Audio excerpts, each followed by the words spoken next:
सर्व अच्युत गोत्रे बंधू भगिनींना व साधू संतांना दंडोत प्रणाम. आपण मागील सत्संगामध्ये आपल्या तत्वज्ञानाची खरी ओळख, तत्वज्ञानाची सुरुवात आणि मूळ पाया आपण समजून घेतला. खरं म्हणजे पाया जेव्हा पक्का असतो तेव्हा इमारत पक्की होऊ शकते. पाया जर खिळखिळा असेल तर इमारत कधीही ढासळण्याची शक्यता असते. आणि म्हणून आपल्या तत्वज्ञानाचा मूळ पाया जो आहे त्याचं आपण सतत चिंतन करत राहिलं पाहिजे. आणि त्या चिंतनातूनच आपली इमारत, धार्मिक इमारत उभी राहण्यास मदत होऊ शकते. खरं म्हणजे या तत्वज्ञानानुसार सृष्टी केव्हा निर्माण केली, कोणी निर्माण केली, कशी निर्माण केली, त्या सृष्टीच्या अगोदर आपण होतो कुठं, आलो कसं, आणलं कोणी, आणि आणल्यानंतर आपण आपल्या जन्मवृत्तीच्या फेऱ्यात कसं अडकलो, हा जीवन प्रवास जो आहे तो आपल्या तत्वज्ञानानुसार आपल्याला समजलेला आहे. आणि हा जीवन प्रवास जर अन्य धर्मियांच्या साहित्यात आपण शोधण्याचा प्रयत्न केला तर अनेक त्रुटी आपल्याला दिसतात. अनेक धर्मामध्ये याविषयी वेगवेगळे मतांतर मांडलेले दिसतील. परंतु आपल्या समाधानाची जी कास आहे, धर्माची जी समाधानातून निर्माण झालेली जी ओढ आहे, ती आपल्या तत्वज्ञानातून आपल्याला जर आपण खोलवर विचार करून जर समजून घेतलं तर नक्कीच त्यामध्ये आपलं समाधान होऊ शकतं. या दोन सत्संगाच्या माध्यमातून अनेक लोकांबरोबर आपण जोडल्या गेलो आणि त्या जोडण्यातून अनेकांचे अनेक प्रश्न निर्माण झाले. अनेक लोकांनी प्रश्न विचारले, ते मला अत्यंत सर्वसाधारण, सर्वसामान्य प्रश्न वाटतात. परंतु हे सर्वसामान्य प्रश्न ही आपल्याला का निर्माण व्हावेत, का पडावेत, याचा मी जेव्हा चिंतन केला, अभ्यास केला, तेव्हा माझ्या लक्षात आलं की आपण तत्वज्ञानामध्ये जात नसताना धर्म सांभाळण्याचा प्रयत्न करतोय. वरवर अंगाने आपण धर्म समजून घेतोय आणि धार्मिकता करण्याचा प्रयत्न करतोय. म्हणून आज आपण आपल्या धर्माच्या साहित्याच्या अनुषंगाने ओळख करून घेणार आहोत. आपल्या भारतामध्ये किंवा महाराष्ट्रामध्ये आणि अनेक देशामध्ये अनेक विषयावरती अनेक साहित्य दररोज उदयास येत असतं. दररोज लाखोनी पुस्तकं छापून लोक बाजारात विक्रीस आणतात आणि त्यातील प्रकारही वेगळे असतात. गद्य, पद्य, कादंबरी, आत्मचरित्रपर, संशोधनपर, असे अनेक प्रकार साहित्यात आपल्याला आढळतील. परंतु या साहित्यातील प्रथम साहित्यिक याचा जेव्हा आपण विचार करतो तेव्हा आपल्या लक्षात येईल की या चरित्र हे मराठीतलं प्रथम साहित्य आहे आणि परमपूजनीय माईंभट हे प्रथम साहित्यिक आहे. आणि या मराठी भाषेमध्ये जनमानसातली ही भाषा, बोली भाषा जरी आत्ता आपल्याला वाटत असली तरी पूर्वी ती फक्त बोली भाषा होती. तिला व्याकरण नव्हतं, साहित्य नव्हतं, कोणत्याही प्रकारचं अंग नव्हतं. पण सर्वश्री चक्रप्रभूंनी मराठीचा अभिमान घेतला आणि मराठीत हे साहित्य निर्माण झालं. मराठीत परमेश्वराने तत्वज्ञान आपल्याला सांगितलं. तो परमेश्वराचा अभिमान असल्यामुळं ती बोलीभाषा साहित्यिक दृष्टिकोनातून खूप मोठी झाली. साहित्याच्या बाजूने जर आपण विचार केला तर मराठी भाषेमध्ये सर्वात मोठं साहित्य फक्त आपलं आहे. आपलं जर साहित्य मराठीतून जर काढून घेतलं तर मराठी साहित्यामध्ये बोटावर मोजण्या इतपत साहित्य उपलब्ध राहील. परंतु हे आपल्याला माहीत नसल्यामुळं आपल्याला आपल्या धर्माचा अभिमान वाटत नाही, याचं नॉलेज आपल्याला नाहीये. आणि हे जे तत्वज्ञान परमेश्वरांचं आपल्यापर्यंत आलंय ते कसं आलंय याची जाणीव नसल्यामुळं त्याविषयी आपल्याला पवित्रता किंवा त्याची किंमत आपल्याला समजत नाही. परमेश्वर उत्तरापंथी जाण्याला प्रवृत्ती त्यांची निर्माण झाली आणि म्हणून परमेश्वर प्रवृत्ती झाल्यानंतर असंनिधानाचा आचार माईंभटांना निमित्त करून आचार्यांना सांगतात. त्यावेळेस बेलापूर येथे श्री चक्रधर स्वामी आचार्यांना सांगतात की आज सन्निधानाचा आचार तुम्ही विचारा. त्यावेळेस आचार्यांना खूप आश्चर्य वाटलं की देवाविन काही धर्म असू शकतो का. त्यांनी कानावरती हात ठेवले आणि ऐकण्याची मनस्थिती नाही असं स्पष्ट सांगितलं, दाखवलं. परंतु परमेश्वराला प्रवृत्ती झालेली होती, जायचं होतं, ठरलं होतं. परंतु जाता जाता जो राहिलेला धर्म आहे तो परमेश्वराला सांगायचा होता. म्हणून त्यांनी माईम भटांकडे बघितलं. अप्रत्यक्षरित्या माईम भटांना निमित्त करून आचार्यांना हे ऐकण्यासाठी तयार केलं. माईम भट आचार्यांना सांगतात की तुम्ही ऐकून तर घ्या. परमेश्वर आपल्याला जे होईल किंवा जे आपल्या फायद्याचे जीवाच्या तेच सांगतील, याच्या व्यतिरिक्त काय सांगणार आहे. परंतु आचार्य म्हणतात देवाविन काय धर्म असू शकतो का. आणि देवाने सुद्धा ते मान्य केलं की आचार्यांना सांगितलं तुम्ही म्हणता ते बरोबर आहे, देवाविन काही धर्म असू शकत नाही. आणि त्यावेळेस त्यांनी सन्निधानाचा आचार आचार्यांना निमित्त करून आपल्याला सांगितलं. पण आपण चिंतन करायचं की आपल्या धार्मिकतेमध्ये आपला देव किती आहे. आपण जी धार्मिकता करतो त्यातून आपल्याला आपला देव किती भेटलाय, किती समजलाय किंवा किती भेटणार आहे, याचं चिंतन तुम्हाला जर करायचं असेल, याचा अभ्यास करायचा असेल तर साहित्यात गेल्याशिवाय पर्याय नाही. ज्यावेळेस परमेश्वर उत्तरापंथाला निघून गेले, सर्व परिवार अत्यंत दुःखात बुडाला. परंतु आचार्यांनी तो सर्व परिवार गोविंदप्रभू बाबांच्या ठिकाणी सन्निधानात रुद्रपूरला ते सर्व जमा झाले. गोविंदप्रभू बाबांची सेवा करणं आणि इतर वेळेस आपलं मनन चिंतन करणं हा काळ आचार्य लोटत होते. परंतु माईम भट हे चिकित्सक होते, हुशार होते, व्यावहारिक बुद्धी तल्लक असल्यामुळं त्यांनी ते बघितलं की आचार्य तासन तास झाडाखाली बसून मनन चिंतन करतात. त्यांना जेवणाची अपेक्षा नसते, कोणत्याही गोष्टीची अभिलाषा नसते. हे काय चिंतन करत असेल, हे काय मनन करत असते. त्यावेळेस माईम भटांनी आचार्यांना प्रश्न केला की भटो तुम्ही निरंतर काही सायाचे मनन करीत असा, कशाचं तुम्ही मनन करताय सतत. तुम्हाला मी केव्हाही जेव्हा बघतो तेव्हा तुम्ही चिंतना व्यतिरिक्त मनना व्यतिरिक्त मला दिसतच नाही. आणि यावरती आचार्यांनी त्यांना समजावत म्हटले, माईम भटो मी नेहमी स्वामींच्या लीळाचे स्मरण करत असतो. स्वामींनी हा विधी मी हिरवळीवरून रिद्धपूरला जेव्हा निघालो जायला तेव्हाच मला सांगितला होता की वानऱ्या येथून निरूपील विचारशास्त्र अर्थशास्त्र त्याचे श्रवण मनन निधिध्यासन करावे, तेही स्मरणच किंगा. म्हणजे येथीचं चरित्र जे आहे, लीळा ज्या आहे त्या आठवा, माझं स्मरण करा, चिंतन करा. आणि त्या मी लीळा, ते स्मरण, ते चिंतन मी करत राहतो. माईम भटांना खूप त्याची आवड निर्माण झाली आणि त्यांनी सहजच आचार्यांना विचारलं की तुम्हाला 2-2 देवाचं सन्निधान, त्यामुळे तुम्ही देवाला आठवू शकता, समजू शकता, जाणू शकता. पण आपल्या नंतरचा जो परिवार आहे त्यांचं काय. म्हणून हे जे तुम्ही चिंतन करताय, मनन करताय लीळेचं, ते मी लिहून काढू का. आचार्यांना सुद्धा ते मनोमन आवडलं. अप्रत्यक्षरित्या ती परमेश्वराचीच प्रवृत्ती असावी, कड असावा. आणि म्हणून आचार्यांच्या प्रेरणेतून माईम भटांनी लीळाचरित्राचं लिखाण केलं. परंतु लीळाचरित्राचं लिखाण करणं एवढं सोपं नव्हतं. आचार्यांनी त्यांना आदेश दिला की लीळा लिहिताना तुम्ही इथं बसून लिहू नका, पूर्ण महाराष्ट्रात भ्रमण करा.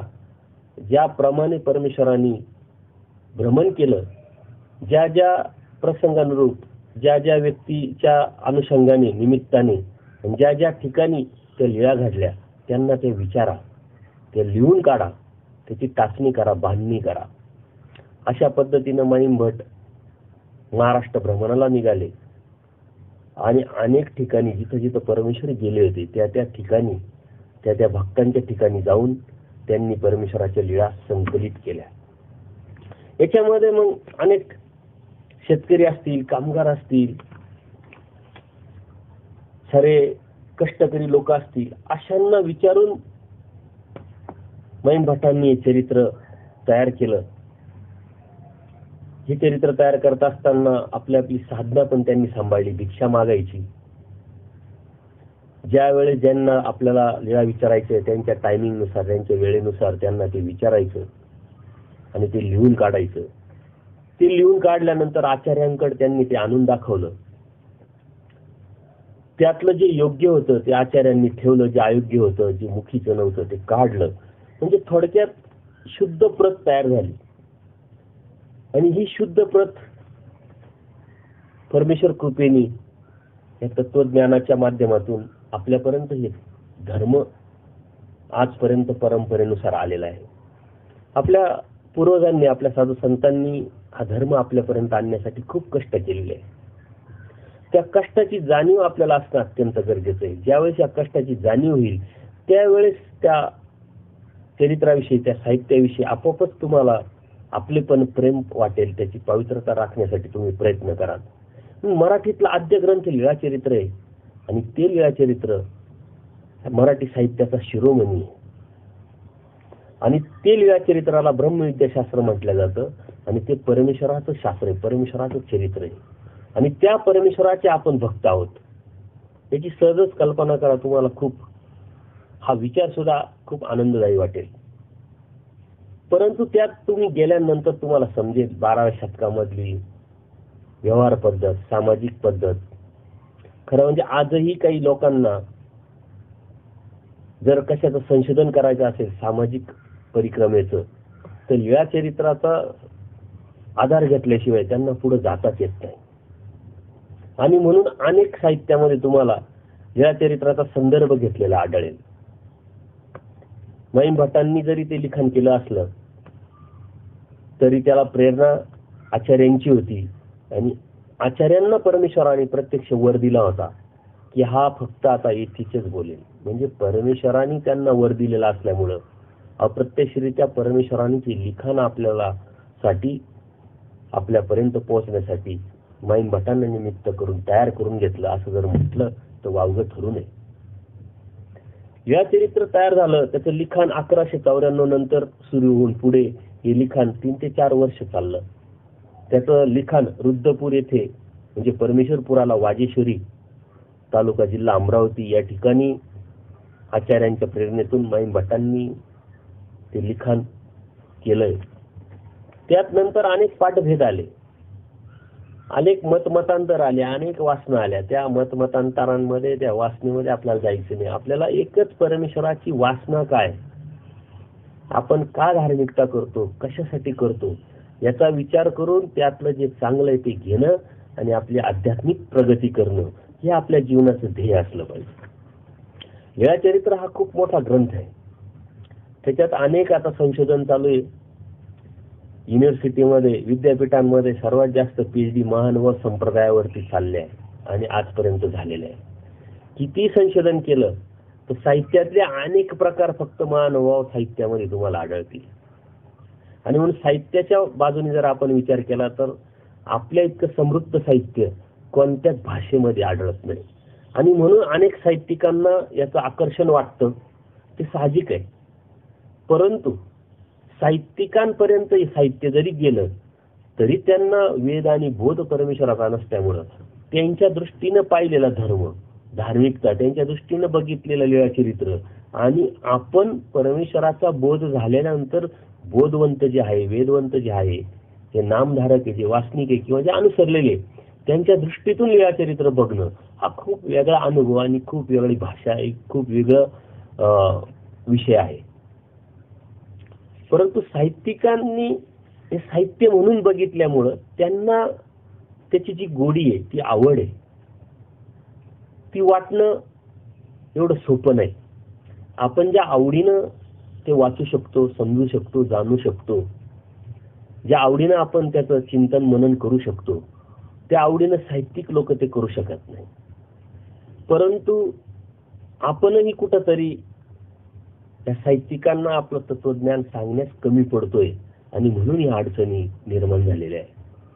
या चरित्रावरती जितकं बोलावं तितकं कमी. काय नाहीये या चरित्रामध्ये. आपण काय खावं, काय प्यावं, कसं झोपावं, कसं उठावं, कोणाबरोबर राहावं, कोणाबरोबर बोलावं, कोणाबरोबर सत्संग करावा, कोणाबरोबर बसावं. प्रत्येक गोष्ट, जीवनशैली, जीवन जगण्याची जी जीवनशैली ती लीळाचरित्रात तुम्हाला पाहायला भेटेल. परंतु जर आपण त्यात गेलो तर आपण खऱ्या अर्थाने समृद्ध जीवन जगू शकतो. आज अनेक आपल्याला अडचणी आहे. जीवन जगत असताना अनेक संकटांना आपण तोंड देत अगदी कसं जगावं माहीत नसल्यामुळे कसं तरी जगण्याचा प्रयत्न करतोय.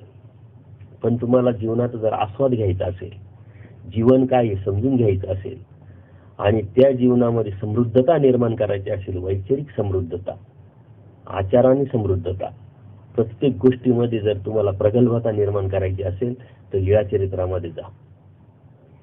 त्याची काय एकदा तुम्हाला गोडी निर्माण झाली का कोणत्याही गोष्टीची आवड आणि गोडी तुम्हाला स्पर्शच करू जाणार नाही. कोणाही विषयी तुम्हाला कशाचे आकर्षण राहणार नाही. कारण ती लीळाचरित्र म्हणजे प्रत्यक्ष प्रति परमेश्वर आहे असं म्हटलं तर वावगं ठरू नये. तर त्यात पानोपानी प्रत्येक शब्दात परमेश्वर बसलेला आपल्याला दिसेल, आढळेल, जाणवेल. म्हणून लीळाचरित्रामध्ये जा. दररोजच्या 2 वेळा वाचन करणं, त्याचं चिंतन मनन करणं, कोणाकडून तरी ते ऐकणं, ते ऐकण्यातून समजून घेणं, परमेश्वराने त्या लीळा करण्याचा उद्देश काय त्याची जाणीव करून घेणं हे अत्यंत महत्वाचं आहे. त्यानंतर केशवदास नावाचे जे भक्त होऊन गेले त्यांनी सूत्रपाठ नावाचा ग्रंथ तयार केला. लीळाचरित्रामधून जे परमेश्वराचे मुख्यचे सूत्र आहे, जे वचन आहे ते वेगळे केले आणि त्याची बांधणी केली. ती बांधणी आणि त्या सूत्राच्या पाठीमागचं सूत्र जर याचा आपण विचार केला तर इतकी सुंदर ती गुंफण आहे. ते सूत्र जर आपण उलट केलं किंवा मागं पुढं केलं तरी त्याची लिंक लागू शकत नाही. आणि म्हणून सूत्रपाठ हा आपल्या महानुभाव संप्रदायाचा, आपल्या धर्माचा मूळ तत्वज्ञानपर ग्रंथ आहे. आणि त्याला मी तर कुठेही गेलो तर सांगत असतो की कलियुगाची भगवद्गीता म्हणजे सूत्रपाठ.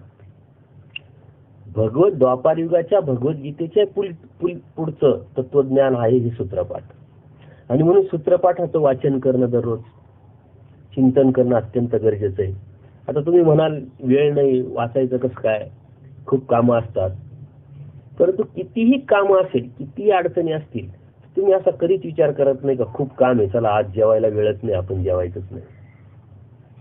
खूप काम आहे, आज उशीर झालाय आपल्याला, आज दात घासायची नाही, आज आंघोळ करायची नाही, असं कधी झालंय का? असं कधीच होत नाही. किती घाई असेल, किती काम असेल, किती आपण लेट उठलो तरी दात घातल्याशिवाय आपला दिवस सुरू होत नाही, आंघोळ केल्याशिवाय आपला दिवस सुरू होत नाही, जेवणा व्यतिरिक्त आपण कधी राहत नाही.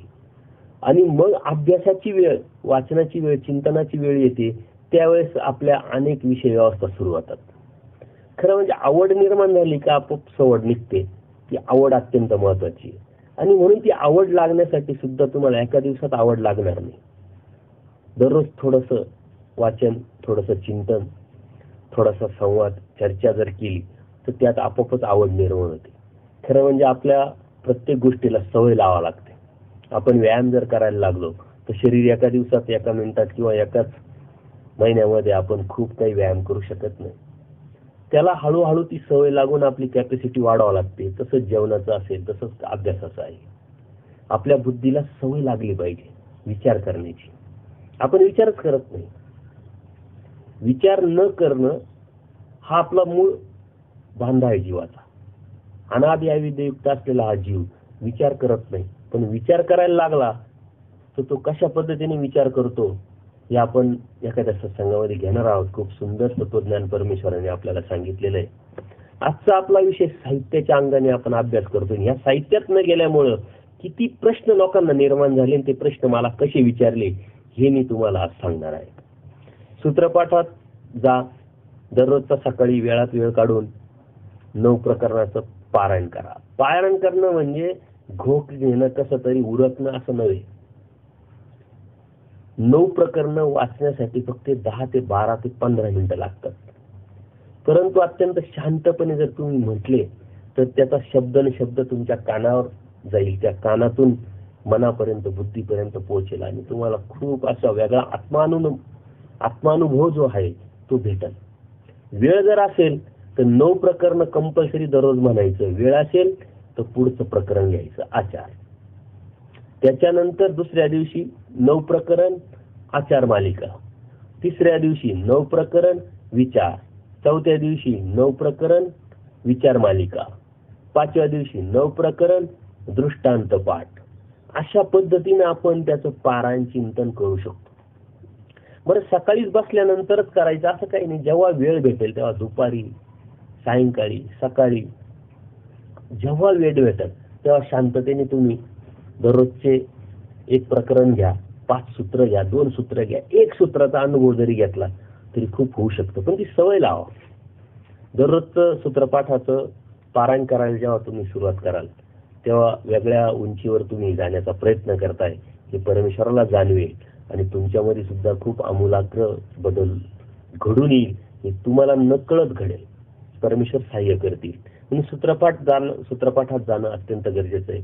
त्यानंतर दृष्टांत पाठामध्ये 114 दृष्टांत आहे. सुंदरपैकी या दृष्टांताच्या माध्यमातून परमेश्वराने आपल्याला हे तत्वज्ञान समजून सांगण्याचा प्रयत्न केलेला आहे. आणि त्या दृष्टांतात गेल्याशिवाय आपल्याला तत्वज्ञानाचा उलगडा होऊ शकत नाही.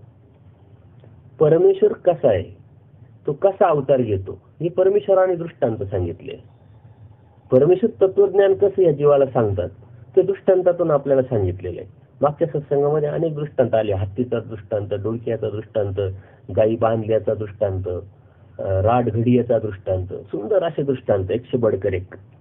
पण त्यात तुम्ही जर गेलं तर त्याच्यात गोडी तुम्हाला नक्कीच लागेल. आणि या लीळाचरित्र, सूत्रपाठ, दृष्टांत पाठावरती आपली साहित्याची मोठी इमारत उभी आहे. 6,500 धर्मग्रंथ आपल्या या साहित्यामध्ये आपण ऐकलेले असतील. त्यातूनच मग 24 पक्षकार यांनी स्थळांची निर्मिती केली, स्थळांची बांधणी केली. या साहित्यावरती अधिक प्रखरपणे या पक्षकारांनी प्रकाश टाकण्याचा प्रयत्न केलेला आहे.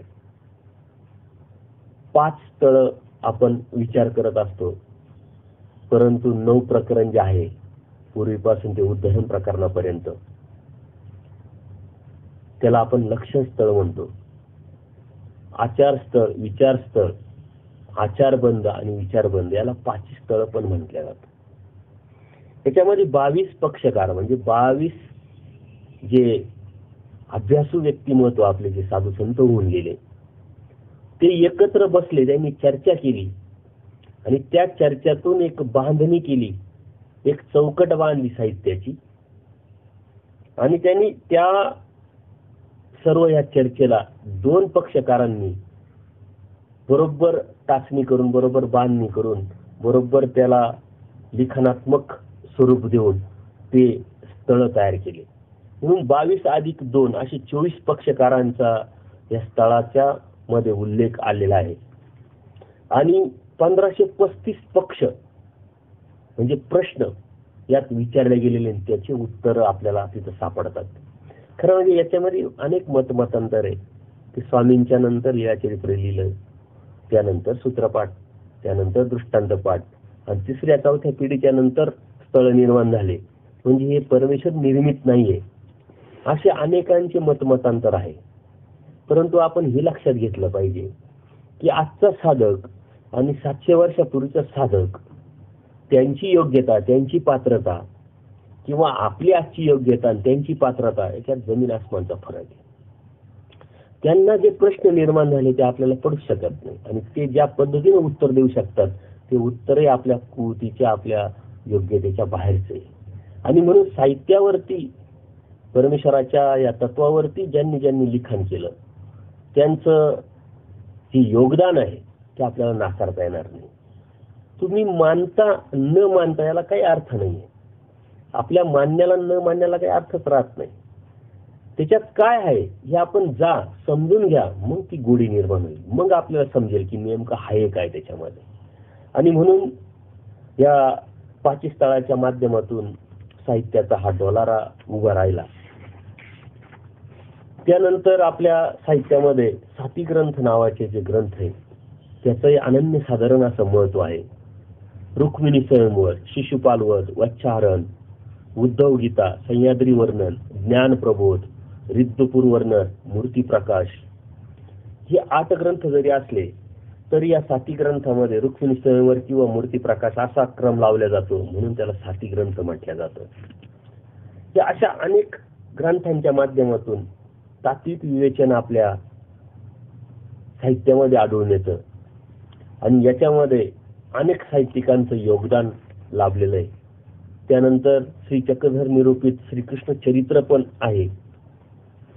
असे अनेक जे ग्रंथ आहे, अनेक जे साहित्य, ते जर अभ्यासायचं म्हटलं तर आपलं पूर्ण आयुष्य जाईल, पण तरी अभ्यासता येणार नाही. आपण ज्या आपले साधू संत ज्या पोथ्या लावतात त्या पोथ्यांना आपण कधीतरी अनुभव घेतला असेल. त्या पोथ्या स्थळांवरतीच असतात. कधी विचार माळकर लावतात, कधी उद्धरण प्रकरण लावतात, कधी लक्षस्थळ लावतात. परंतु त्याला वेळ काढून तेवढी बुद्धी तल्लख ठेवून त्या पद्धतीने जर आपण गेला, आपल्या कानावर काही गोष्टी पडल्या तर नक्कीच फायदा होत राहतो. म्हणजे साहित्यात आपण न गेल्यामुळं आपला धर्म आपल्याला समजत नाही, कळत नाही आणि त्यातून अत्यंत सोपे सोपे प्रश्न सुद्धा आपल्याला खूप मोठे वाटतात. 2 ते 3 सत्संग झाले, लोकांपर्यंत पोहोचले, लोकांनी ते ऐकले आणि ऐकण्यातून त्यांना खूप प्रश्न निर्माण झाले. खूप जमेची बाजू आहे, जिवंतपणाचं लक्षण आहे खरं म्हणजे. जे रिस्पॉन्स देतात, जे प्रतिक्रिया व्यक्त करतात, त्यांना काहीतरी कळतं असं आपण समजू शकतो. जे काहीच प्रतिक्रिया देत नाही त्यांना सर्वच समजलंय असं आपण समजू शकतो. आणि त्यातला असा एक वर्ग आहे की त्यांना काहीच कळत नाही आणि म्हणून ते प्रतिक्रिया देत नाही आणि काही विचार करत नाही, काही प्रश्न निर्माण करत नाही. जीव हा चिकित्सक आहे. प्रश्न निर्माण होणं हे स्वाभाविक आहे, परंतु कळालं तर ते प्रश्न निर्माण होत असतात आणि म्हणून प्रश्न निर्माण तो छोटा आहे की मोठा आहे याचा विचार न करता ते प्रश्न निर्माण होणं अत्यंत गरजेचं आहे. खरं म्हणजे आपण या साहित्यात जेव्हा जातो तेव्हा आपल्या एक लक्षात येईल की प्रश्न निर्माण होतात आणि ते प्रश्न बाह्यच्या जगातून आलेले असतात, आपण अनुभवलेले असतात, आपण कुठेतरी ऐकलेले असतात. म्हणून आपल्या मनामध्ये एक गैरसमज असतो किंवा अज्ञान असतं, एक भीती पण असते आणि म्हणून अनेक प्रश्न आपल्याला हे निर्माण होत असतात. एक प्रश्न मला विचारला गेला की तुम्ही जे सत्संग घेतात, जे सांगतात, परमेश्वराच्या समर्थवादावरती निष्ठा ठेवून आपण ज्यावेळेस धार्मिकता करतो त्यावेळेस आपल्याला कोणतंही कर्मकांड करण्याची गरज नाही, परंतु जर आपल्याला अडचण आली तर त्याच्यावरती उपाय तर करायला पाहिजे. डोकं दुखायला लागलं तर आपल्याला डॉक्टरकडे जावंच लागेल, गोळी घ्यावाच लागेल. तर मग आपल्या जीवनात अडचणी येतात, मग आपण काहीतरी उपाय केला तर त्याला विकल्प कसा म्हणायचा, त्याला समर्थवादावरती अविश्वास कसा म्हणायचा. प्रश्न त्यांचा अत्यंत उत्तम आणि चांगल्या बुद्धीतून निर्माण झालेला आहे. परंतु परमेश्वराने स्पष्ट सांगितले, निरावलंब व्हा, म्हणजे कशावरही कोणावरही कुठेही अवलंबून न राहता फक्त माझ्यावर अवलंबून राहा. मी निसंशय तुला सहाय्य करेल, निसंशय तुला या अडचणीतून दुःखातून बाहेर काढेल. म्हणून परमेश्वराने आपल्याला सर्व तत्वज्ञान सांगितलेलं असताना एकनिष्ठ भक्तीची जी अपेक्षा केलेली ती अत्यंत महत्वाची आहे. खरं म्हणजे जीवाच्या दोषामध्ये जेव्हा आपण जाऊ तेव्हा हे आपल्याला कळेल. विकार असेल, विकल्प असेल, हिंसा असेल, स्वभाव असेल. विकार आणि हिंसा ही जे दोष आहे हे नामधारक वासनिक जे वर्ग आहे त्यांना लागत नाही, त्यांना उडी सांगितलेली, एक संस्कार रूपी त्यांना ते चिटकल. परंतु विकल्प ह्या विकल्प दोषातून नामधारकही सुटत नाही, वासनिकही सुटत नाही, साधू संतांचा तो विषयच नाही. म्हणून आपण विचार केला पाहिजे की विकल्प म्हणजे काय. विकल्प या शब्दाचा अर्थ मराठी घेतला तर पर्याय. परमेश्वराला पर्यायच नसताना जर आपण पर्याय निर्माण करणं म्हणजे परमेश्वराच्या समर्थवादावरती अविश्वास दाखवणं. परमेश्वराच्या सर्व शक्तिमान परमेश्वर जो आहे, जो आपल्याला सर्व काही देऊ शकतो, याच्याविषयी आपली निष्ठा कमी होणं आणि म्हणून अप्रत्यक्षरित्या कोणाचा तरी, कशाचा तरी, कुठला तरी आधार घेणं जर आपण दुसऱ्याचा आधार घेत असेल तर परमेश्वर आपल्याला कसा आधार देईल ना. आपण परमेश्वरावरती अवलंबून राहिलं पाहिजे. आणि जरी आपल्या संसारात अडीअडचणी संकट येतात ते आपली पूर्वकर्माचीच आपली जोड असते. मग त्याच्यावरती उपाय करावा, परंतु परमेश्वर म्हणतात करायचंच ठरलं तर येथीच करा. मग त्याच्यासाठी आपल्या संप्रदायामध्ये आपल्या धर्मामध्ये अनेक पर्याय साधू संतांनी आपल्याला सांगितलेले आहे आणि आपणही ऐकतो. कोणी खेटी करतात, दर शुक्रवारी 5 खेटी स्थानाला जायचं, तिथं जाऊन स्मरण करायचं, उपार दाखवायचा आणि यायचं. त्यातून लोकांना फायदा होतो. कितीतरी स्थानावरती तुम्ही गेले असतील तिथं नारळ बांधलेले असतात, इच्छा आपल्या असतात, आकांक्षा असतात. खरं म्हणजे परमेश्वराला सर्वज्ञ म्हणायचं. सर्वज्ञ शब्दाचा अर्थ सर्वज्ञानी, सर्व जाणणारा. आणि परत आपलं जाऊन दुःख परमेश्वराला सांगायचं म्हणजे अप्रत्यक्षरित्या त्या देवाला आपलं दुःख माहीत नाही असं आपण कबुली देत असतो. परंतु परमेश्वर आपला आहे, ती आपली माता आहे, ती आपली पिता आहे आणि त्याच्याकडे हट्ट धरणं हे आपलं स्वाभाविक लक्षण असायला पाहिजे. आपण देवाला नाही सांगायचं तर कोणाला सांगू शकतो? आपलं दुःख परमेश्वराला आपण सांगायचं. आणि म्हणून तुम्हाला हट्ट धरायचा आहे, तुम्हाला इच्छा करायची आहे, तर हे तडजोडी आपल्या साहित्यामध्ये दिसतात. ही कर्मकांडाच्या बाजूने जर बघितलं तर ते कर्मकांड दिसेल, परंतु सर्वसामान्य उपदेशी लोकांना, सर्वसामान्य नागरिक नामधारकाला ह्या गोष्टीची गरज वाटते, या गोष्टीचा आधार वाटतो. आणि म्हणून आपल्याकडे उटी, उपार, नारळ बांधणं, पंचावतार किंवा खेटी घालणं, गळ्यात चिठ्ठ्या घालणं असे प्रकार उदयास आलेले. किंवा साधू संतांना बोलून पारायण करणं हे चुकीचं आहे असं म्हणत नाही. तर तुमची लेवल त्या लेवलची असेल तर तुम्हाला ते आधार देऊन जाईल आणि तुम्हाला ते करावं लागेल. तुम्ही इकडं तिकडं विकल्प निर्माण करण्यापेक्षा एकीच करा, काही हरकत नाही. ते एकदा करा, दुसऱ्यांदा करा, अभ्यासात गेल्यानंतर आपोआपच त्यातून तुम्ही आपोआप निघाल. त्यात अडकून न राहता तुम्ही जर पुढे सरकत गेले तर आपोआपच तुम्हाला कोणी सांगण्याची गरज पडणार नाही की याची गरज नाही, हे करू नका, ते करू नका. कारण कर्मकांडा व्यतिरिक्त परमेश्वरांनी जो धर्म सांगितलेला आहे, सायंटिफिकली धर्म जो आपल्याला परमेश्वरांनी सांगितलेला आहे, जो अंधश्रद्धा मुक्त जो आपल्याला परमेश्वरांनी धर्म सांगितलेला आहे, ज्ञानाचा जो धर्म सांगितलेला आहे, तो आपल्याला समजून घेण्यासाठी साहित्यात गेल्याशिवाय पर्याय नाही. साहित्यात नाही गेले ते अनेक प्रश्न आपल्याला निर्माण होतात. एकाने प्रश्न विचारला, हे बाहेरचे करतात म्हटले करणी वगैरे जे असतं ते असतं का आणि ते केल्या जातं का? प्रश्न विचारणारे उपदेशी आहे, नामधारक आहे, बोधवंत आहे, त्यामुळं त्यांच्यासाठी हा प्रश्न निर्माणच व्हायला नाही पाहिजे. कारण का? याला साहित्यामध्ये प्रमाण आहे. एक लीळा येते, एक पूर्व कर्माचा आचार्य असतात, त्या आचार्यांचा शिष्य जो आहे तो दुसरा एक आचार्य असतात, त्यांनी तो शिष्याला आपल्याकडे ओढलेलं असतं. कौळाचार्याची लीळा आहे ती. आणि त्यातून याला राग निर्माण होतो. परमेश्वर स्वतः सांगतात की ह्या गुरुला किंवा ह्या जीवाला बायकोचा अभिमान नसतो, तेवढा शिष्याचा अभिमान असतो. आणि म्हणून तो शिष्य जेव्हा आपल्यापासून तुटतो तेव्हा त्याला खूप राग येतो, द्वेष निर्माण होतो. आणि ज्याने आपला शिष्य ओढला किंवा आपल्यापासून दुरावला त्याला ते विष प्रयोग करतात आणि मारतात. तो विष प्रयोगाने मेल्यानंतर तोच आचार्य, तो जो जीव आहे तो याला लागतो. त्याला भूत योनी म्हणतात. म्हणजे आत्मघाताने गेलेले जे जीव असतात ते भूत योनीत जातात. याला प्रमाण या चरित्रामध्ये काही लीळांमध्ये दिसतात. आणि त्यानंतर परमेश्वर भ्रमण करत असताना ते भूत जे बांधलेलं असतं त्या गावामध्ये, त्या जीवाला लागलेलं, ते ओरडायला लागतं की मला सोडा सोडा, मला स्वामींच्या पाठीमागे जाऊ द्या, मला प्रसाद घेऊ द्या. सर्व गावाला आश्चर्य वाटतं की हा कधी ओरडत नाही, कधी काही त्रास देत नाही, आणि आज का हा ओरडायला लागलाय. सारं गाव गोळा होतं आणि गाव गोळा झालंय, काय करेल, सोडा म्हणे याला. म्हणून त्याला सोडल्यानंतर ते स्वामींच्या पाठीमागे जात असतो. परमेश्वर त्यावेळेस एकांक भ्रमण करतात. आपली भिक्षा मागितल्यानंतर ते नदीच्या काठी जातात आणि भिक्षा ग्रहण करण्यासाठी बसल्यानंतर ते भूत लागलेलं तो जो जीव आहे तो परमेश्वराच्या समोर येऊन त्यांना सांगतात की मला प्रसाद द्या. देव त्याला विचारतात तू कोण आहे. तो देव तुम्हाला सर्व माहिती आहे.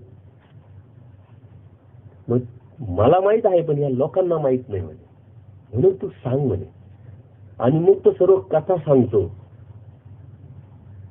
या अगोदर ह्या लोकांनी, त्याच्या नातेवाईकांनी अनेक भक्तांना त्याला भूत काढण्यासाठी आणलेलं असतं. पण तो अगोदरच, तू कशाने भूत काढणार आहे, तू कोणते तंत्रमंत्र म्हणणार आहे, अगोदरच म्हणून दाखवायचं. त्याच्यामुळे सर्व जेरीस आलेले होते. परंतु लोकांना आश्चर्य वाटलं की हा स्वतःहून ओरडतोय, मग सोडा, म्हणजे कुणीतरी वेगळे असावेत. आणि म्हणून परमेश्वराने त्याला आपला प्रसाद दिला. देवाने त्यांना सांगितलं की याला आता पकडा, हा पडेल, कारण ते भूत आता यातून निघालं, मुक्तीला गेलं. ह्या वेळेचं प्रमाण घेऊन जर आपण ह्या भूताखेताच्या गोष्टीवर विश्वास ठेवत असेल तर आपल्यासारखे मूर्ख आपणच आहोत, हे लक्षात घ्या. खरं म्हणजे आपण आज बोधवंत आहे, परमार्गात आलेलो आहे, परमेश्वराचे भक्त आहोत. याचा अर्थ पूर्वकर्मामध्ये आपल्याकडून कोणाची हिंसा झालेली नाहीये आणि आपली पण हिंसा झाली नाही, म्हणून आपल्याला मानव जन्म भेटलाय. आणि ह्या मानव जन्मात परमेश्वराचा बोध झालाय, परमार्ग भेटलाय. याचं प्रमाण याच्या व्यतिरिक्त दुसरं काय असू शकतं? आणि म्हणून आपल्याला भूत लागण्याची अजिबात शक्यता नाही, 99% नाही, 100% नाही. पण तरीही तुम्ही काही मंदिरात गेल्यानंतर तुम्हाला बाया घुमताना दिसतील, फक्त बायाच घुमताना दिसतात. आजपर्यंत मी माणूस घुमताना कधी पाहिलाच नाही. याच्या पाठीमागचे कारण जेव्हा आपण मी शोधण्याचा प्रयत्न केला, तेव्हा स्त्रियांना घरी कौटुंबिक जात असतो, त्रास असतो, त्यांना काहीतरी वेगळं करावं असं वाटत असतं, त्यांच्यामध्ये कर्तृत्व असतं, पुरुषार्थ असतो. पण ते दाबल्या जातं पुरुष संस्कृतीमध्ये. पुरुष प्रधान संस्कृतीमध्ये स्त्रियांना कोणत्याही प्रकारचं वागण्याचं स्वातंत्र्य नसल्यामुळं त्या स्त्रियांना कुठंतरी आधार पाहून ते मुक्त करायचं असतं. म्हणून 99% तिथं अशा स्त्रिया असतात का ज्या मानसिक दुर्बल किंवा घरगुती जाचाला बळी पडलेल्या. त्यांना त्या निमित्ताने बाहेर पडता येतं, त्यांना लोक घाबरतात, त्यांच्या शरीरात भूत येतं, त्यांच्या शरीरात देव येतो असं समजून त्यांची पूजा अर्चा होते.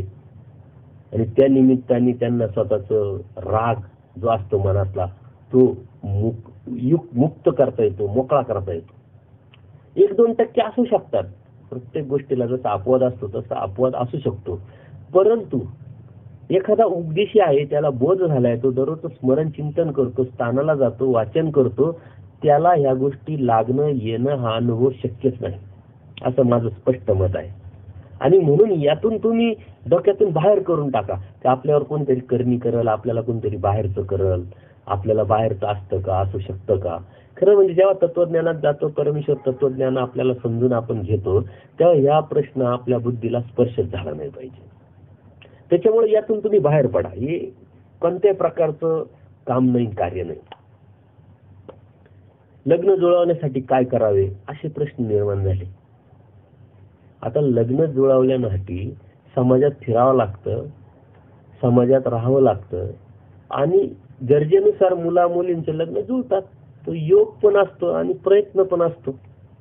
परंतु तुम्हाला शंकाच येते की माझ्या मुलीचं लग्न जमत नाही, जमत असेल तर चांगलंच जमत नाही, मुलाचं असेल तर तुम्ही खेटी घाला, देवाला सांगा, स्मरण करा. सर्वात उत्तम उपाय मी सांगतो, पहाटे 3ला उठा, देवपूजा करा, दंडोत घाला आणि त्या निमित्ताने पहाटे 3 ते 5 किंवा 3 ते 6 स्मरण करा, चिंतन करा. नक्कीच परमेश्वर सहाय्य करेल. याच्यासाठी दुसरं तुम्हाला काही करायचं नसतं. परंतु लग्न जुळत नाही म्हणून मग ब्राह्मणांकडे जायचं किंवा आपल्यातलेच काही ब्राह्मणत्व निर्माण झालेले जे साधू संत आहे त्यांच्याकडे जायचं, त्यांच्याकडून कर्मकांड करून घ्यायचे, विकल्प करून घ्यायचे. हा धर्माचा आधार नाही, हे धर्माचं तत्व नाही, सिद्धांत नाही, हा विकल्पच आहे. कोणी त्याला काही मुलामा देत असेल, विषय व्यवस्था करत असेल, काही ब्राह्मणांकडे जाऊन करता येतं, मग आमचं केलं आम्ही केलं तर काय फरक पडतो. काही लोक सांगतात पण मग मी ब्राह्मणांकडे जाण्यापेक्षा आपल्या साधूंकडून करून घेतलं तर काय फरक पडतो. फरक पडतो, हे लक्षात घ्या तुम्ही. म्हणून जे आहे ते येथेच करा, प्रार्थना करा. प्रार्थनेत खूप मोठी ताकद असते. द्रौपदीने जेव्हा प्रार्थना केली की देवा स्वामी श्रीकृष्ण महाराजा, आता मी ह्या 5 पांडवांची बायको नाही, मी द्रोणाचार्यांची भीष्माचार्यांची सून नाही, माझी ओळख एकच, आता मी तुझी आहे आणि तू माझा आहे. तेव्हाच परमेश्वर सहाय्य करतात, वस्त्रहरण करून तिची लज्जा रक्षण करतात. अशी प्रार्थना जर तुमची, अर्थता जर तुमची असेल तर परमेश्वर नक्कीच सहाय्य करतील. आणि परमेश्वर सर्वज्ञ आहे. भक्ताचं दुःख परमेश्वराला पावत नाही, या जीवाचं दुःख परमेश्वराला पावत नाही.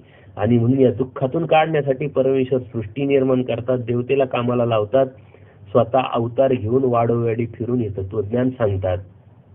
मग आता तुम्हाला परमेश्वर दुःखात पाठवतील का? परमेश्वर दयाळू माळू कृपाळू आहे. मग तुमच्या अडचणी त्या परमेश्वराला स्वतःच्या वाटणार नाही का? त्याच्यामुळे या गोष्टी तुम्ही डोक्यातून बाहेर काढा. प्रश्न असे सुंदर सुंदर आहे, कधी हसू पण येतं आणि त्यांच्या बुद्धीची कीव पण येते, पण तरी ते प्रश्न आहे एवढं मात्र नक्की. एकाने मला प्रश्न विचारला की मी खूप काम करतो, खूप कष्ट करतो, परंतु पैसा राहतच नाही, श्रीमंती आमच्याकडे घरीच कधी येणार त्याच्यासाठी काय करावं लागेल? त्याला कोणीतरी डोक्यात घातलेलं असावं आणि म्हणून तो त्यांनी प्रश्न मला विचारलाय. खरं म्हणजे श्रीमंत होण्यासाठी धार्मिकता करायचीच नसते. श्रीमंत जर व्हायचं असेल तर कष्ट करावं लागतात, काम करावं लागतं, त्या कामातून पैसा भेटतो. आणि श्रीमंती हा जो शब्द आहे तुमच्या समोर जर लावायचा असेल तर तुम्हाला किती कमवावं लागेल हे तुम्ही ठरवा.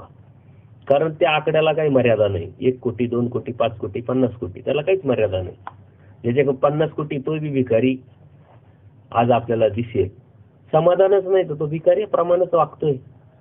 कितीतरी पैसा आहे परंतु अनेक आजारांनी त्रस्त आहे, ग्रस्त आहे. त्याला त्या पैशाचा उपयोग काय?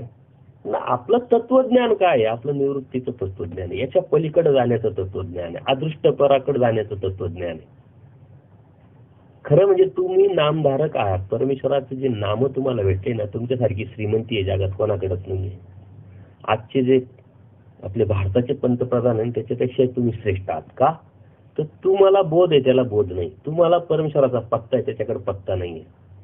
आज राष्ट्राध्यक्ष असतील, राष्ट्रपती असतील, कोणी मोठे ऑफिसर्स असतील, खूप पॉलिटिशियन लोक श्रीमंत असतील, आजूबाजूच्या ज्या गोष्टी तुम्हाला दिसतात, अरे याच्याकडे गाड्या, याच्याकडे बंगले, ते आकर्षण तुम्हाला निर्माण होत असेल, हे साहजिक आहे, नैसर्गिक आहे. परंतु तुमच्यासारखे श्रीमंत मात्र कोणीच नाही, हे मात्र नक्की. इथल्या ज्या नामधारकाला जी स्वस्थता आहे, परमेश्वर म्हणतात चैतन्य देवतेच्या विद्यावंताला पण ती स्वस्थता नाहीये. आता चैतन्य देवता, तिचा विद्यावंत, ह्या गोष्टी जेव्हा तुम्ही एखाद्या आपल्या गुरूंकडून समजून घ्याल तेव्हा तुमच्या लक्षात येईल ही स्वस्थता तुमच्याकडे आहे. म्हणून तुमच्याकडे तेवढी श्रीमंती तेवढी कशातच नाही. त्याच्यामुळे पैशात तुमची श्रीमंती मोजल्याच जाऊ शकत नाही. पैशाची जर अभिलाषेने तुम्ही जर धार्मिकता करत असाल तर तुम्हाला मी स्पष्ट सांगितली, धार्मिकता सोडून द्या, तुम्ही काही उपयोगाचे नाही. धार्मिकता समजून घ्या, जाणून घ्या कशासाठी काय, आणि मग ते करण्याचा प्रयत्न करा. कारण कर्मकांड इतके लावलेले आपल्याकडे, छोट्या छोट्या कर्मकांडातून मी मागच्या वेळेस सांगितलं होतं की एक रुद्रपूरला गेले आणि प्रत्येक स्थानावरती विडा व्हायचा आणि आल्यानंतर म्हणे आम्ही श्रीमंत झालो. जमिनीचे रेट वाढले, जमिनी विकल्या श्रीमंत झाले, मग याला श्रीमंती म्हणायचं का? कष्टातून निर्माण करा, त्यावेळेस वैचारिक प्रगल्भता तुमच्यामध्ये निर्माण होईल, एक पुरुषार्थ निर्माण होईल, एक स्वाभिमान निर्माण होईल, अभिमान निर्माण होईल. आणि त्यातून मग तुम्हाला जी श्रीमंती भेटेल ती खरी श्रीमंती, ती टिकाऊ श्रीमंती. कारण त्याच्यामध्ये आत्मविश्वास असेल, नम्रता असेल. याच्यामध्ये नम्रता नाही राहिलं, तो इजी मनी आहे, तो कधी जाईल सांगता येत नाही. म्हणून त्याच्यामध्ये सतत भीती राहते, का आलेला पैसा जातो का काय, आलेला पैसा जातो का काय, त्या भीतीपोटी तो जगत असतो. लग्न करताना कर्मकांडांना कसा फाटा देता येईल? लग्न म्हणजे काय? एक संस्कार आहे, त्याचा आणि धार्मिकतेशी काही संबंध नाही, पण आपण ती जोड लावलेली आहे. एक संस्कार म्हणून जर बघितलं तर ते लग्न त्या लग्नाच्या पद्धतीने केलं काय नाही केलं काय, काय फरक नाही पडत. आणि म्हणून आपण हा विचार करत असताना लग्न जुळवणं, त्या प्रोसेसमधून जाणं, त्या प्रोसेसमधून जात असताना काही कर्मकांड करावं लागणं, हा जो विषय, हा गौण विषय, हा वेगळा विषय. परंतु आजकाल तीही परिस्थिती राहिली नाही. त्या परिस्थितीत आज साधू संत आपल्याला लग्न लावताना दिसतात, भेटतात. आणि हे लग्न लावताना साधू संत आपल्याला उपलब्ध झालेले आहे. परंतु जरी नाही उपलब्ध झाले, आपण एखाद्या ब्राह्मणाकडून ते लग्न लावलं तर त्यांनी खूप काही फरक पडत नाही. परंतु त्याला जर तुमची निष्ठा असेल पक्की, त्यातून जर तुम्हाला खरंच बाहेर पडायचंच असेल तर त्याला अनेक पर्याय आहेत. ते पर्याय आपण आपल्या कुशलतेने, व्यावहारिक बुद्धीनं जर निर्माण केले तर त्यातून आपण नक्कीच बाहेर पडू. त्यानंतर आपल्या घरांमध्ये कोणी सरतं, दशक्रिया करण्याचा योग येतो, घर बांधले जायचं, वास्तुशांतीचा योग येतो, मग त्यावेळेस आपण काय करावं? खरं म्हणजे आपण दैवराटीचे माणसं, आणि ह्या दैवराटीच्या माणसांनी जगत असताना परमेश्वराचा धर्म समजून घेणं, सांभाळणं अत्यंत महत्वाचं आहे. ज्या परंपरा आज आपल्याकडे आलेल्या आहेत त्या सर्व देवतेच्या परंपरा आहेत, कर्मराटीच्या परंपरा आहेत. त्या सोडण्यासाठी आपल्याला परमेश्वराचा धर्म समजून घेणं, तर परमेश्वराचा जो धर्म आहे, ते तत्व आहे, ते आपल्या मनामध्ये, आपल्या विचारामध्ये उतरवणं, त्यावेळेस आपोआपच त्या गोष्टी बाहेर पडतील. जरी मनुष्य सरला, आपल्याकडं त्या पद्धतीनं अंत्यविधी केला जातो,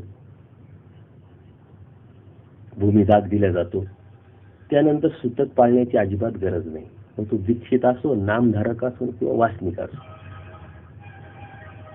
तुम्ही श्रद्धांजलीचा कार्यक्रम 5व्या दिवशी ठेवू शकता, 7व्या दिवशी ठेवू शकता, 10व्या दिवशी ठेवू शकता, त्याने काही फरक पडत नाही. आपल्याकडे प्रमाण एकच आहे, 10 दिवसाच्या आत पात्र घालणे, त्याला प्रतिदेह नावाचा जो नरक होत असतो त्यातून त्याला सोडण्याचा प्रयत्न करणे, परमेश्वराचं प्रार्थना करणे.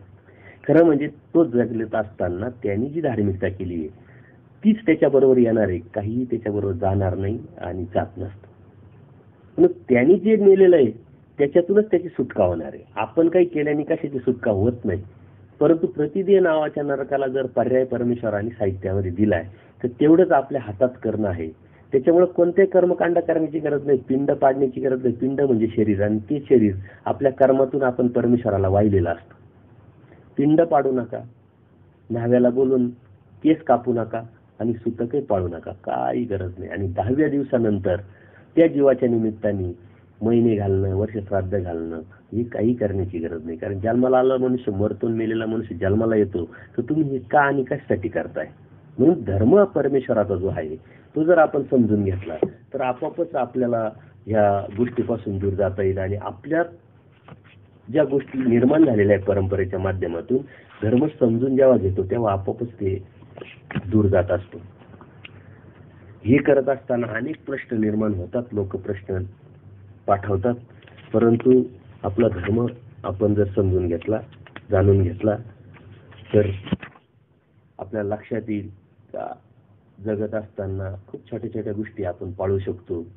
हिंसा करू नये, मांस भक्षण आपण करतच नाही, पण कुणी जर करत असेल तर त्याला ते समजून सांगणं. अहिंसा हा परमधर्म आहे. नॉनव्हेज मधून कोणत्या प्रकारचं प्रोटीन्स आणि प्रथिने भेटत नाही. नॉनव्हेज मधून फक्त 11% प्रोटीन्स आणि प्रथिन भेटतात. काजू बदाम जर एकत्र केले तर 62% प्रोटीन्स प्रथिन भेटतात. नॉनव्हेज पचायला 72 तास लागतं, प्युअर व्हेज पचायला फक्त 3 तास लागतात. त्याच्यामुळं सर्वात प्रथम आपल्या संपर्कात असणाऱ्यांना नॉनव्हेज पासून बाहेर काढा. तो प्रयत्न तरी करा, त्याला सायंटिफिकली समजून सांगा. बरं, आपल्याला फक्त नॉनव्हेज न खाणं म्हणजे हिंसा आपण बंद केली असं समजतो, पण कोणाचं मन दुखवणं, कोणाविषयी वाईट विचार करणं, कोणाला वाईट बोलणं, ही एक हिंसाच आहे. आणि ह्या हिंसेतूनच जलद रूपाचं नरक प्राप्त होत असतं. हे माहिती का तुम्हाला? ज्यावेळेस कोणाचं मन आपण पोळतो ना, ते दुःखवतो ना, तर त्याच्यामुळं आपल्याला जलद रूप म्हणजे 84 लाख योनीचं नरक प्राप्त होतं. आणि एखाद्या प्राण्याला आपण मारतो तर स्थावराचं नरक प्राप्त होतं, म्हणजे झाडं झुडपं आपण जाऊ शकतो. अशा एका नरकातून दुसरे नरक प्राप्त होत असतात. म्हणून यातून आपण गोड बोललं पाहिजे, कोणाचं मन दुखवलं नाही पाहिजे. हा आपला धर्म आहे, हा आपलं तत्व आहे. आपल्या कर्मामध्ये आपली सुधारणा केली पाहिजे. आपण मतित्रयाने बांधलेलो आहे. वाईट विचार करणं, वाईट चिंतन करणं, वाईट कर्माकडे नेणं ते वृद्ध करावं लागेल. आपल्याला चांगला विचार करण्याची सवय लावावी लागेल. चांगला विचार कोणीच करत नाही, कारण नकारात्मक विचार करण्याची आपला मूळ बांधा जीवाचा आहे.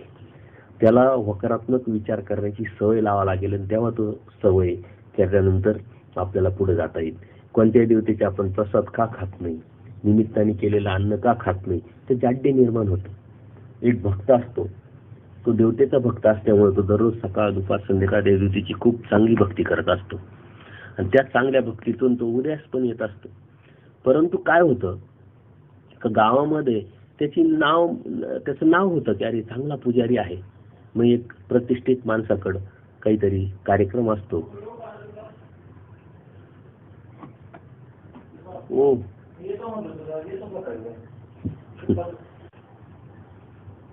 दंडवत प्रणाम. आपण बोलत असताना मध्येच एक अडचण आल्यामुळे मी थांबलो होतो. तो सत्संग आपण पूर्ण करू. दशक्रिया आणि दशक्रियेवरती आपण बोललो. त्याचप्रमाणे जी हिंसा आहे, आपण हिंसा कोणती समजतो, कर्म कशा पद्धतीने आपण सुधारायला पाहिजे.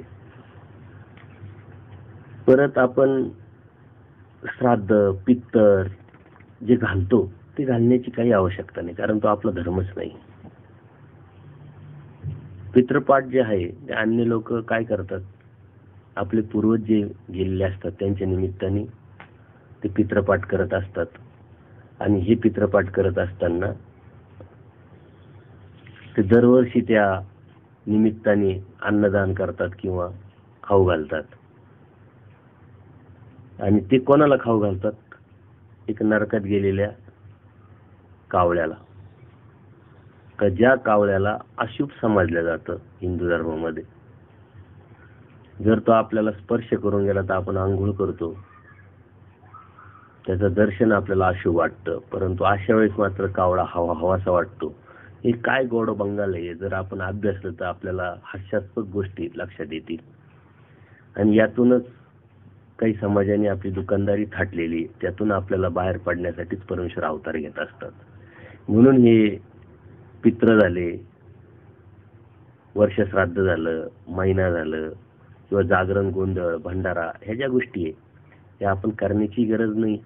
आणि कुणी करत असेल तर तिथं जाऊन आपल्याला जेवण्याची गरज नाही, कारण त्या निमित्ताने ते अन्न केलं जातं, त्याचा प्रभाव त्याच्यावरती असतो.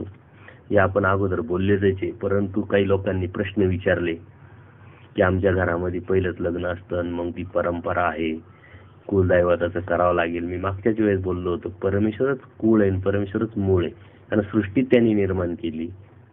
सृष्टी निर्माण केल्यानंतर त्यांनीच आपल्याला या मायाच्या तमिळवागातून बाहेर काढलं. म्हणजे आपलं मूळ तो आहे आणि आपलं कुळही तोच आहे. त्याच्यामुळे आपल्याला या कुळाच्या गोष्टी, मुळाच्या गोष्टी मनात शंका घेण्याची काढण्याची काही गरज नाही. आपला पैसा हा कष्टातून आला पाहिजे, नैतिकतेतून आला पाहिजे. नैतिकता हा धर्माचा पाया आहे.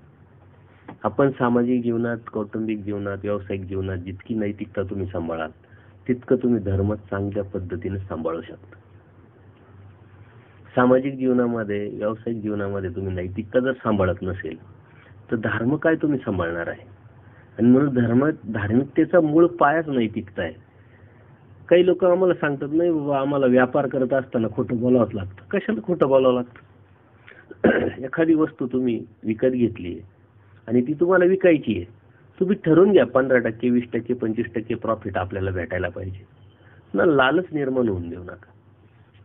25% ठरलेले असताना एखादा अज्ञानी ग्राहक जर आपल्याकडे आला तर आपण लालच निर्माण करून त्याच्यावरती जास्त प्रॉफिट घेणं ही अनैतिकता आहे. त्याला सर्व्हिस न देणं ही अनैतिकता आहे. दिलेले शब्द न पाळणं ही अनैतिकता आहे. ही जर आपण पाळत नसेल, मनुष्याबरोबर जर आपण पाळू शकत नसेल तर परमेश्वराबरोबर दिलेलं वचन, प्रॉमिस आपण कसं पाळणार. खरं म्हणजे परमेश्वराने आपल्याला जन्माला घातले आणि अनेक नाथिगोते आपल्या जीवनामध्ये निर्माण केले, तर ह्या लोकांबरोबर आपण कसं वागतो, कसं बोलतो, ही परीक्षा, ही ट्रायल देण्यासाठी परमेश्वराने आपल्याला जन्माला घातलंय.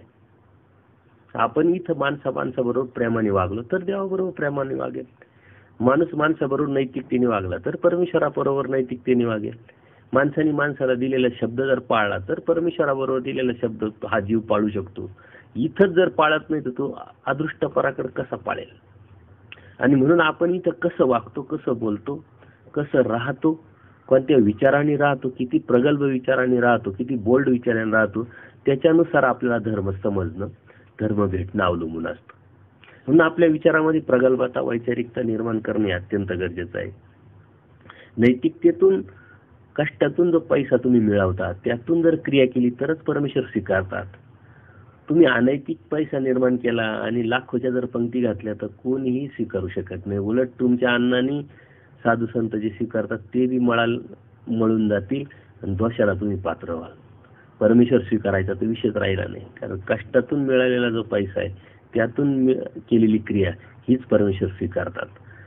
जर ती स्वीकारत जात नसेल तर अनैतिक पैशाचा उपयोग काय? आपण करतोय कशासाठी धार्मिकता? आणि म्हणून या गोष्टी आपण केल्या पाहिजे, समजल्या पाहिजे. कोणतीही गोष्ट तिच्या पाठीमागचं काय कारण आहे ते कारण आपण जर योग्य पद्धतीने जर समजून घेतलं तर खूप सोपं होऊन जाईल. परमेश्वरांनी खूप मोठं तत्वज्ञान आपल्याला सांगितलेलं आहे, परंतु एवढं मोठं तत्वज्ञान ना आपण अभ्यासू शकत ना चिंतन करू शकत. परंतु जेवढ्या गरजेचं आहे ते तत्वज्ञान आपल्याला प्राथमिक स्वरूपात तरी माहिती असायला पाहिजे. जीवन जगत असताना काय गरजेचं आहे काय नाही गरजेचं आहे हे आपण समजून घेऊन मग ते पाळलं पाहिजे. अन्यथा काय गरज आहे कशाची गरज आहे माहीत नसल्यामुळं आपण पुढं जात राहतो आणि त्यातून कोणत्याही प्रकारचा फायदा आपल्याला होत नाही. आणि म्हणून साहित्याच्या अंगाने आपण विचार करत असताना ह्या विषयामध्ये तुम्हाला घेऊन जाण्याचा माझा उद्देशच तो आहे तर तुम्ही अभ्यास करत नाही, चिंतन करत नाही, मनन करत नाही. धर्म परमेश्वराने का आणि कशासाठी निर्माण केलाय, तो कशा पद्धतीने आपल्याला सांगितलाय, कशा पद्धतीने आपल्याला करायला लावलेला आहे हे आपण समजून न घेता आपल्या मनामध्ये हे प्रश्न निर्माण होतात आणि त्या प्रश्नामुळे आपण धर्मापासून दूर जाण्याचा प्रसंग आपण आपल्यावरती ओढून घेत असतो. आणि म्हणून आपण साहित्याच्या बाजूने खूप सुंदरपैकी अभ्यास केला पाहिजे. त्यासाठी मी तुम्हाला मागच्या वेळी सांगितलं का सत्संग एकत्र येणं, त्यातून सत्संग निर्माण करणं, सत्संगात चर्चा चिंतन करणं, त्या चर्चा चिंतनातून आपल्या प्रश्नांची उत्तरं समजून घेणं आणि हे उत्तर आपण समजून घेत असताना आपला धर्म आपल्याला कसा योग्य पद्धतीनं कुशलतेने सांभाळता येईल याचा विचार करणं हे अत्यंत गरजेचं आहे. लोकांचे खूप प्रश्न आहे आणि खूप अपेक्षा पण आहे, परंतु प्रत्येक प्रश्नाला उत्तर देणं हे खूप कष्टाचं आणि खूप आव्हानात्मक सुद्धा आहे. एक जण मला प्रश्न करतात की इतक्या मंदिराची उभारणी, इतकी आश्रमांची उभारणी सुरू आहे तर ही खरंच गरजेची आहे का? काय गरज आहे काय गरज नाही याचा विचार न करता जर आपण होकारात्मक विचार केला. पूर्वी आपली मार्गमंडळी असायची, त्या मार्गमंडळीच्या माध्यमातून धर्माचा प्रचार प्रसार आपल्यापर्यंत पोहोचला. कालानुक्रमे परमपूजनीय आचार्यांच्याच माध्यमातून निंबा येथे प्रथम आश्रमाची बांधणी झाली.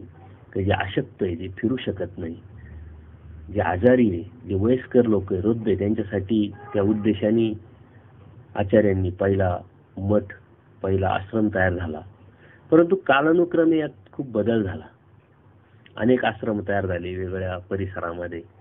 त्याच्यामुळे लोकांपर्यंत धर्म जाण्यास मदत झाली. तिथले लोकांना एक प्रेरणा भेटली, तिथल्या लोकांना एक साधन भेटलं, एक ठिकाण भेटलं आणि म्हणून ते आश्रम तयार झाले. होकारात्मक विचार करा तुम्ही. मार्ग मोठे मोठे आहे, त्यांना अनेक मर्यादा असतात. छोटे छोटे आश्रम तयार झाले, ठीक आहे, काही ठिकाणी चुकीच्या गोष्टी होत असतील, त्याला आळा घालणं हे वास्तविकांचं काम आहे. त्याच्याकडे जाणं, तिथं काही चुकीची गोष्ट होत असेल तर प्रेमाने समजून सांगणं ही काळाची गरज आहे. परंतु हे चुकीचंच आहे, हे केलंच नाही पाहिजे. मंदिर हे कशासाठी असतं? एक केंद्र आहे, लोकांची एक भावना असते, श्रद्धा असते. मंदिरात लोक येतात, तिथं सत्संग घ्या. नाशिकमध्ये अनेक लोकांनी एक संघटना उभ्या केल्या, मंडळ उभे केले, रजिस्टर केले, नगरपालिकेकडून प्लॉट मिळवले, तिथं मंदिरं बांधले. त्या मंदिरात सत्संग चालतात, कार्यक्रम चालतात, परंतु ते मंदिर वासनिक सांभाळतात. हे लक्षात घ्या. आपण मंदिर गावात बांधतो आणि ते मंदिर सांभाळण्यासाठी साधूंची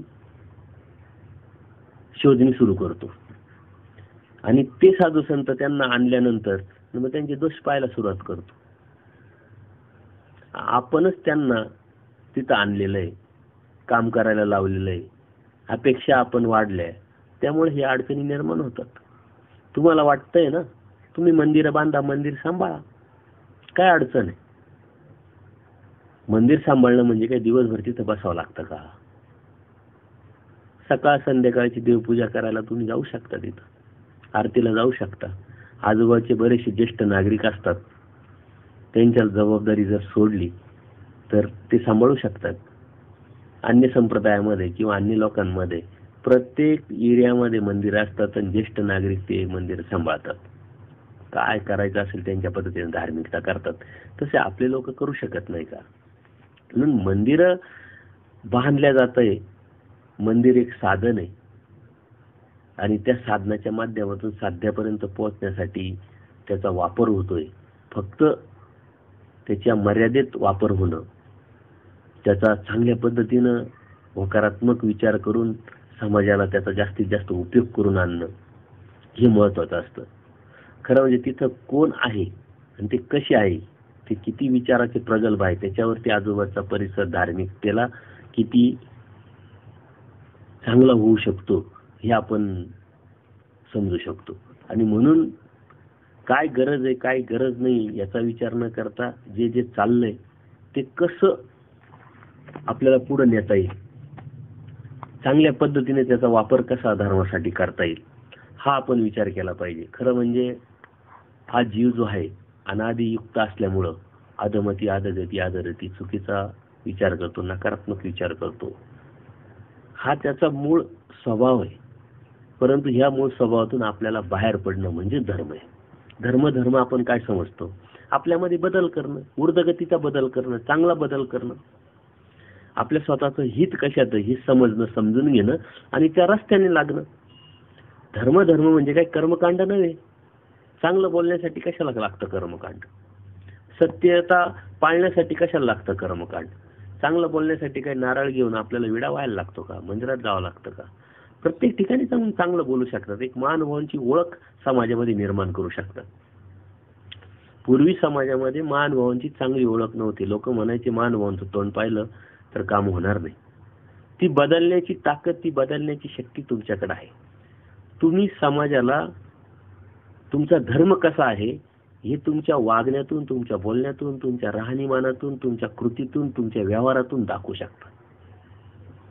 जेव्हा परमेश्वराने दिलेले जे तत्व आहे तुम्ही पाळायला लागेल त्यावेळेस त्याचा परिणाम तुमच्या वागण्यावर आपोआपच होईल, तुमच्या बोलण्यावर आपोआप होईल. आणि मग लोक अभिमानाने म्हणायला लागतील का महानुभाव लोक चांगले आहे आणि महानुभावांशी व्यवहार करा. महानुभाव आहे ना, मग ती सत्यता आहे, तिथं अजिबात चुकीचं आणि वाईट किंवा खोटं होऊ शकत नाही. ही ओळख निर्माण करण्याचं काम आपलं आहे. आणि मग नकारात्मक विचार करू नका तुम्ही. नकारात्मक विचार करणं हा आपला मूळ स्वभाव आहे. परंतु त्याला होकारात्मक बदलण्यासाठी जर आपण प्रयत्न केला तर नक्कीच हा नकारात्मक विचार होकारात्मकमध्ये बदलू शकतो. आणि तो बदलत असताना आपल्या जीवाचं भलं, आपल्या जीवाचं हित आपण करून घेऊ शकतो. खरं म्हणजे नकारात्मकशी लढणं मुळीच सोपं नाही. एखाद्या नकारात्मक विचार करणाऱ्या व्यक्तीची जर चर्चेत तुम्ही जिंकू शकत नाही. तुमच्या त्याच गोष्टी ते ऐकतील का त्यांना ते सूट होणार आहे, त्याच्या व्यतिरिक्त ते तुम्हाला प्रतिक्रिया देणार नाही आणि ऐकणार पण नाही. त्याच्यामुळे नकारात्मक विचाराचे जे लोक आहे त्यांची संगत सोडा. त्यावेळेस तुम्ही खऱ्या अर्थाने होकारात्मक व्हाल. कारण नकारात्मक विचाराच्या माणसाबरोबर तुम्ही किती भांडले, किती नटले तरी तो तुम्हाला म्हणजे तुम्ही त्याच्यावरती जिंकू शकत नाही. आणि म्हणून त्याचा विचार न करण्यापेक्षा आपण होकारात्मक कसं होईल आणि ही होकारात्मक आपल्या परमेश्वराने सांगितलेल्या साहित्यातून आपल्याला कशी मिळवता येईल, कशी मिळेल याचा जर विचार करून जर आपण अभ्यास करत राहिलो तर नक्कीच आपल्याला या परमेश्वर मार्गामध्ये खूप चांगल्या प्रकारे आध्यात्मिक प्रगती घडून आणता येईल. आजच्या या सत्संगामध्ये आपण साहित्याच्या बाजूने ओळख करून घेतली. या साहित्यात आपण न गेल्यामुळं आपल्या मनामध्ये कसे कसे प्रश्न निर्माण होतात आणि त्या प्रश्नाचं मी थोडक्यात विश्लेषण केलं. याच्यावरती आपण विचार करा, चिंतन करा. प्रश्न निर्माण होणं चांगलं आहे. छोटा असेल मोठा असेल तो नक्की पाठवण्याचा प्रयत्न करा. त्याच्यावरती आपण पुढे जाऊन बोलत राहणार आहे. आणि या सत्संगाच्या प्रतिक्रिया आपण देत राहिलात तर नक्कीच या वासनिक सक्षमीकरणाच्या उपक्रमाला बळी येईल. खरं म्हणजे आपण दुसऱ्यांना सक्षमीकरण करण्यापेक्षा प्रत्येकाने जर आपण ठरवलं की मला सक्षम व्हायचंय आध्यात्मिक दृष्टिकोनातून, धार्मिक दृष्टिकोनातून, धार्मिक विचारातून, तर ही गोष्ट खूप सोपी होऊन जाईल. प्रत्येकाने सक्षम व्हायचं आणि आपला धर्म सक्षमपणे सांभाळायचा, पाळायचा आणि आपलं जे साध्य, आपलं जे ध्येय तिथपर्यंत आपल्याला स्वतःला घेऊन जायचं. धर्म ही इतकी पॉझिटिव्ह एनर्जी, इतकी मोठी ताकद आहे आणि त्या एनर्जीमधून, त्या ताकदीमधून तुमचं जीवन खूप तुम्ही सुखकर करू शकता. खरं म्हणजे धर्माचे जे तत्व आहे हे जेव्हा आपण पाळायला लागतो तेव्हा धर्माला तर उपयोग होतोच होतो, पण इथं समाजात जीवन जगत असताना दुष्टपण पण आपल्याला उपयोग होतो. दुष्टपण आपल्याला त्याचा फायदा करून आपण घेऊ शकतो. जेव्हा तुम्ही चांगले बोलायला लागाल तेव्हा धर्माचं एक तत्व तुमचं पाळलं जातं, परंतु समाजामध्ये चांगले बोलत असल्यामुळं आपोआपच तुम्हाला त्या गोष्टीचा फायदा होत असतो. मग तो व्यावहारिक दृष्टिकोनातून असेल किंवा सामाजिक दृष्टिकोनातून असेल. म्हणजे धर्म पाळत असताना दृष्टपराचा विचार न करता अदृष्टपराचा विचार करा, परंतु अदृष्टपरामध्ये दृष्टपर साधले जातं, त्याच्यामध्ये असतंच ते, त्याचा आपल्याला उपयोग नक्कीच होतो. आणि म्हणून धर्म पाळत असताना आपण अदृष्टपराचा जरी विचार केला तर दृष्टपराचाही आपल्याला फायदा नक्कीच होईल. पुढच्या सत्संगामध्ये आपण जनरल नॉलेज धर्माचं थोडीशी आपल्याला माहिती असायला पाहिजे या अनुषंगाने आपण चर्चा करणार आहोत. हा सत्संग तुम्हाला कसा वाटला, त्यातून तुम्हाला काय भेटलं आणि काय अपेक्षित होतं, योग्य असेल तरी सांगा आणि चुकीचं असेल तरी टोका, हे आम्ही तुम्हाला प्रार्थना करून, विनंती करून तुम्हाला कळवतोय.